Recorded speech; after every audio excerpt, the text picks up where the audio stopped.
Perfect. We're going to get started right at 10 a.m. Welcome everyone to the second session of Museum Workers Advocacy Day, brought to you by the National Emerging Museum Professionals Network and our program partners like the Queer Liberation Library. I'm very excited to introduce this session, Novel Approaches to Meeting the Information Needs of the LGBTQ plus community. Thanks so much for the intro, Jess. I'm just gonna share my screen there. So thank you so much for having me. My name is Amber. I lead the collection development team at the Queer Liberation Library. I'm also an academic librarian in my day job. Unfortunately, Kieran, who is also one of my colleagues, couldn't be here today. He had an unavoidable last minute thing pop up at work. But I'm really excited to be here and to talk to you about this project. So first off, I want to talk a little bit about what Quill is in case you're not already familiar with it. So we are a queer digital nonprofit library by and for the queer community that allows anyone in the US to access our library for free. Let's see. So I also copied our mission here, which is that we're fighting to build a vibrant, flourishing queer future by connecting LGBTQ people with the literature, information, and resources that celebrate the unique and empowering diversity of our community. And today, most of what I'm going to talk about are the beginning stages. So how we got started, how did we build this nonprofit, like fully functioning lending library from scratch, and how we got it out there into the world. So before we started, oh, I'm so sorry, that jumped ahead there. Before we started building anything, we had to see the need for a project like this. We had to know why it would be valuable to exist. What's the point of doing a project like this? Is it filling a gap somewhere? And so part of that need came in through the climate of book bans that we were in. So Kieran had the idea to create this project, a fully digital queer library, in the spring of 2022. And in the spring of 2022, that year, we were seeing a huge meteoric rise in attempted book bans. So there were 1,269 attempts to ban books in 2022, which was almost double the attempts in 2021. And that's also the highest number since the American Library Association started recording data about this. And they've been recording this information for over 20 years. So that's the highest number they've ever seen. And then the number of individual titles also increased significantly in 2022. And then again, by an even larger margin in 2023. So this is the climate that we were working in. And while we were aware that there were a lot of other projects out there that were trying to do something to combat the situation. So for example, there's the Books on Ban project that some of you might be familiar with. And that project is really wonderful. It lets teens and young adults access the Brooklyn Public Library's collection digitally, but it's also really restrictive in some ways because it has a really tight age limit. It's 13 to 21. And if you fall outside that range, you can't access that project. And so we knew that people were trying to address it, but that there were still some pretty big gaps. One of the other pieces of the climate that we were aware of was the fact that we were inspired by a lot of other queer libraries that were already out there in the world. So there are a lot of wonderful physical community-led queer library spaces that have been around for decades. So some of these are Catchafoil, which is in Minneapolis, the Gerber Hart Library and Archives in Chicago, Out on the Shelves, which is in Vancouver, Canada. And Out on the Shelves, I actually used to volunteer with as well. So Kieran and I went to grad school together, and we both volunteered at and then ran Out on the Shelves while we were getting our MLIS degrees. And then there's also the Lavender Library, Archives and Cultural Exchange in California, the Bibliothèque à Livre Ouvert in Montreal, the QT Library, which is a newer one that's just starting out in Boston. And this is just a small number of them. It's definitely not exhaustive. So we were aware that other libraries like this existed, except for these had a different kind of constraint. They were all really bound geographically. They're doing a really great job serving their local communities. But if you don't live nearby one of these places, you also can't access their collections, and they're primarily physical in nature. The one exception that I'm aware of is that Quatrefoil has recently started expanding into the digital realm as well, but it is still really focused on its local community, and that's a much newer development too. So we're aware that there are people doing some things out there to combat the book bans. There are already queer libraries happening, but we're still missing a huge chunk of the population that's a little bit more rural, that doesn't fit in that really tight age limit. And we wanted to do something to reach everybody. And then there was this percolation period. So Kieran had the idea in spring of 2022, and for a couple months before we really started digging in and started working, taking actual steps towards making it happen, we had to think about what would it really mean to do this. And some of that also involved what could the possible ramifications be. We've been seeing even more of this over the past couple of years. But even in 2022, we were seeing librarians and public libraries and school libraries being targeted for providing access to diverse materials. So we were aware that we were like walking directly into this space, and we had to kind of weigh, is this something that we're all willing to make a commitment to do? And we ended up deciding that yes, we are the right people with the right skills and the right place and time to make this happen. So we moved ahead with the project. And then we had our early planning stages. So we had about a year and a half of additional planning and laying the groundwork and the infrastructure to make this happen before we were able to open the library. So some of those really early steps were that we had to put together a team of people at the very beginning. So we have someone who had expertise in nonprofits. We had a social media person. We have a business person, graphic design, a couple of librarians. So we were trying to make sure we could like fit all the needs that we were going to have before we really started making any steps. And then one of the most important pieces to really get off the ground was going to be that nonprofit status. We really wanted the legitimacy, and we also knew that having that nonprofit status was going to be really key to fundraising, because we knew this was going to be a like a donor funded library. We wanted it to kind of be able to slip through a loophole in some ways, where some of the issues with the way books are being banned and challenged in public libraries are because public libraries are funded through tax dollars. And so by being outside of that like tax funded structure, we were able to kind of go nationwide in that way, but we needed to fundraise. So the nonprofit status is really key for that. And in order to do this, we chose to pursue a fiscal sponsorship, which is I've learned in the course of doing this project, a pretty common model for especially newer nonprofits.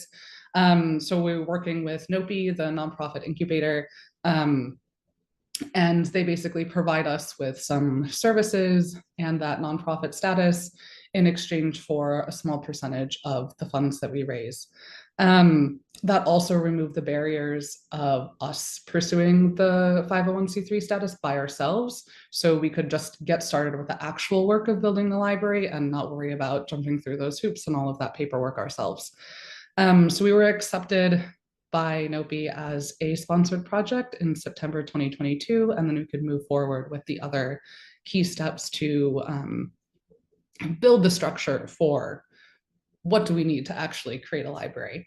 Um, and some of those other key pieces were to have a website. When we first started off, we had a pretty crappy WordPress that we just threw together ourselves. But we did actually hire a contractor to build us a functional and better looking website that also had some great things like dark mode capabilities built in to make it more accessible. We have a quick escape bar at the top of every page as well, so that if people need to really quickly make sure they're not looking at something that's obviously like the Queer Liberation Library, they can click that and it will navigate them to weather.com, hopefully a neutral thing. So we wanted to make sure we built that safety in as well. That's an idea that we had from services like I believe the Trevor Project uses something like that as well, to make sure that people, no matter where they were, felt safe, like learning more about our library and using us. And also for the infrastructure to build in like membership forms and connect people um, to the books themselves. So the other pieces after that, where we had to get that membership process set up, we had to do some work to figure out what are the details going to be in terms of legally what are we allowed to do? Can we really do this nationwide? We need to sign some contracts with Overdrive. Do they have any restrictions on how we can accept members, and what that means for our relationship with those partners? Um, and so we also wanted to make sure while we were building that process that we were going to be collecting as like limited the smallest amount of data possible from all of our patrons, because if we don't have the data, we can't share it with other people. So we wanted to make sure it was as secure and private as we can make it. And it turned out that the only things we really needed in the end from a legal standpoint, so the only things we actually ask of people are a name, it doesn't have to be your legal name, an email address, again, can be any email address, but we just need that to get you connected to your account. And then we need people to check a box to say that they've read the membership agreement and they confirm that they have a US mailing address. They don't have to actually type it in, but they have to check that box to say, yes, I do. Um, and then after all those little legal pieces, we needed to actually fund the project. So some of the conversations we were having at this time were how much money do we need for we were calling it, quote, like a minimum viable library? What is the amount of money that we need to have a small collection that would actually function and run, that would be able to pay for all of our like operating costs for 1 year? And the amount that we came up with there was $15,000. We ran that first fundraising campaign in June of 2023, and we met and exceeded that goal, I think, by about 2,000. So we were working with $17,000 to build that opening collection and to cover our operating expenses for the year. And after that, we had to just continue planning, write a collection development policy, and like get the Libby app through Overdrive set up and functional before we brought patrons into it. And then after that, all of a sudden, we weren't just planning a library, but we were opening and running a library, which was really exciting. So it opened on October 23rd, 2023. So it's been almost a year and a half, which is kind of crazy to me. And it was a really small library to get started. So our opening collection was only 405 books. Let me tell you, ebooks and audiobooks are really expensive. They are a lot more than just print books. So we were constrained in some ways there. We also had about 2,500 people sign up for memberships within the first couple of days or weeks. So that's kind of the ballpark number I use as like our beginning set of patrons. And then I have a graph here that shows the checkouts for the first couple of months. So we were averaging over 1,000 checkouts a month, which I was thinking, hey, this is incredible. Like thousands of people have signed up to be patrons members of our library, and they're actually using it. They're checking out books at this rate. That means every book was circulating 3 times a month. So for the first couple of months there, October through 2023 through January of 2024, we're thinking, wow, this is amazing. We can keep trying to build a little bit, grow along the way. We were purchasing new books every month. I think the average of that was about 75 new titles every month, as our budget allowed. And more people were joining, and we were really excited with how things were going. And then something else happened, which we were not expecting at all. We did not foresee, but this happened. As you can see, there's a massive spike this is the checkouts and holds statistics that we have. So we had a huge spike in February of 2024, and that is because we went a little bit viral on TikTok. The app you love to hate, but it does some interesting things sometimes. And one of those things was telling a lot of people that our library existed. So let's just say we were unprepared for a situation like this. We were not expecting it. We essentially went from, at this point, as we had continued to add members in the end of January 2024, we had probably about like 4,000 members. And then in 1 week in February, we went from 4,000 to 40,000 in 1 week.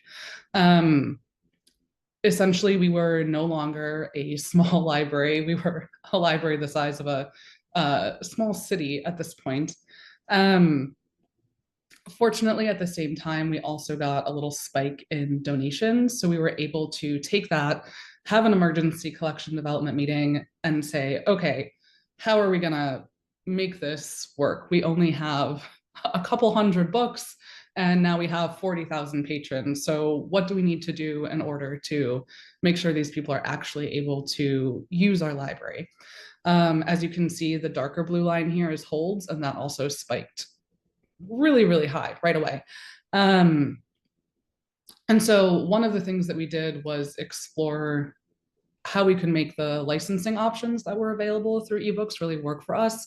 So up to this point, we had, and we still are, prioritizing licenses that are one copy, one user. So basically that means only one person can use it at a time, but we also get to keep it forever. So there are other types of licenses that are, say, metered for 26 checkouts, and after 26 people have checked it out, then we have to repurchase the book. And so we hadn't been getting any of those as much as possible, but focusing on the ones that we got to keep because we wanted to be really smart with our money. Again, we didn't have very much. We're entirely funded by individual people at this point. But there are a few other kinds of licenses, some that allow simultaneous use. So those you can get, let's say, pay a chunk of money for 50 books that can be checked out by an unlimited number of people at the same time, whether that's 2 or 50 or 342. And then you get to have that book for a year. And because of this huge spike, we're like, okay, we haven't been getting these licenses yet, but now we really need to. And that actually worked out really, really well in the long run. So excellent solution, which we were lucky was an option to work with here, because otherwise I don't know how we would have tried to manage things. And as you can see, the holds did drop back down a little bit, but it still stayed at a much higher rate than it had been before, and we still haven't totally recovered from that. So every month we've continued to buy new books for the collection and also buy more copies of the ones that have really high holds. But we just haven't been able to really bring that all the way back down after that initial explosion. So that is a lot of the early days of Quill, how we got started, the pieces that we needed to put together in order to build a library that was functioning. And now we're at this point where it's out there in the world, it's working, people are using it at crazy rates, which is very cool, but also a little bit unexpected. And then a year and a half later, this is where we're at, where we feel compared to where we opened and our expectations of the project, that in some ways we're really swinging in some big leagues that we weren't expecting to be in. So we've gotten our first two grants, which we're really excited about. They're pretty small, but at the same time, that's still helping us diversify a little bit from just donations from individual people. So shout out to the Dr. Bronner Family Foundation and also Screen Door Philanthropies for getting us our first grants. We also participated in Project for Awesome this year, which if people are familiar with John and Hank Green, they do a big fundraise push every year. And so we hope we might get one of those, but we won't actually know for another couple of months yet. It would be very exciting. That would be a much larger grant. So that would be really cool. We've also had some collaborations that we didn't pursue ourselves, but that other people reached out to us, which led to the biggest one of all, which is, I believe, still ongoing. So Ocean Vuong reached out to his publisher, Penguin Random House, and then they reached out to us to say, hey, Ocean wants to donate a percentage of the pre-order proceeds for his new upcoming book to our library. So that is a really exciting collaboration. I don't think the book has actually been published yet. I think it's a May date. So if anyone wants to read an Ocean Vuong and get a percentage of the proceeds to the Queer Liberation Library, if you pre-order, that will happen. We've also had a lot of pretty huge media write-ups. And again, these are reporters who have found us. We haven't had to go around knocking on doors, so to speak, to get the word out. But some of the big ones for that have been CNN talked to us pretty early on when we first opened. The second one here is from the Windy City Times, which is like the queer news site in Chicago. And then that story was actually picked up in print by the Chicago Reader as well. And then more recently, we also appeared on NBC. It was really funny. The same day, I think that the Pope said a certain choice slang word in Italian. And so having those two news stories side by side was really funny for us. And then as all of this has been happening, we've also continued to grow at a pretty rapid pace since that huge spike in February. So at this point in time, we're at nearly 120,000 members, which again is a mind-boggling number to me. That's not even like a small town anymore. That's a small city. And we've also increased the size of the collection by 684%. So I wouldn't say the size of the collection has quite kept pace with how fast the membership has grown, but it has grown substantially, and we are doing our best to buy as many more books as we can every single month. So it's continuing to grow at some pretty crazy numbers. We also have a lot of plans for how we want to continue building this growth into the future and what we want to do with the project. For example, we want to bring on more volunteers. We want to expand our capacity in that way. We want to pursue more grants so we can do programming. We have lots of ideas of stuff we could do. A capsule collection in Spanish, for example. Currently, everything we have is in English, but if we can expand to different languages, that would be really exciting as well. So that's where we're at this point in time with the library. I also wanted to take a moment to think about, like, this is a fully volunteer-run project. So I wanted to talk about time and labor for a minute. Like a lot of GLAM sectors, libraries do have a lot of contingent and precarious labor, as I'm sure some of you know all too well. And one of the only reasons why we were even able to do this project is because we all have full-time jobs outside of the work that we're doing for Quill. And none of us are getting compensated for the work we do for Quill, unless it's a speaker fee, which I think has happened like 2 times. But the fact that we do all have outside employment makes it possible for us to spend time doing this, because if we needed to be making money off of Quill, we would never have been able to build the library if we had to spend half the budget paying for people's labor. Um, it's also, I think, really important to recognize that some of us have been able to get like credit for some of the work we're doing with Quill at our day jobs. So I'll use myself as an example here.